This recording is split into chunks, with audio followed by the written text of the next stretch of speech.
কোনদিন কাবাগরের সামনে গেলে বা কোন আত্মীয় স্বজন গেলে বলবেন, কাবাগর দেখার সাথে সাথে প্রথম যখন কালো অংশটা চোখে পড়বে, যখন আপনি মসজিদে হেরমের গেট দিয়ে ঢুকবেন, যখন ওই Fahad gate, king Fahad gate আছে, যখন ঢুকবেন অনেক দূর থেকে কালো কালো কাবাগরের একটু একটু দৃশ্য ভেসে উঠবে চোখের সামনে।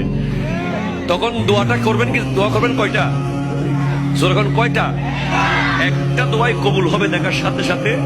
কাবা ঘর দেখার সাথে সাথে প্রথম যে দোয়াটা করবেন ওটা কবুল করবেন কে?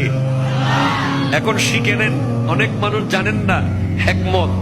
আপনি একটা দোয়া করবেন, একটাই শেষ, একটা সুযোগ পাবেন আপনি, কিন্তু আপনি এমন এক দোয়া করবেন যেন যতদিন ওখানে থাকেন প্রত্যেক দোয়া কবুল হয়ে যায়। এই হিকমতি দোয়াটা শিখে নেন। আপনি বলবেন, আল্লাহ আমি 10, 12, 15 যতদিন এখানে থাকবো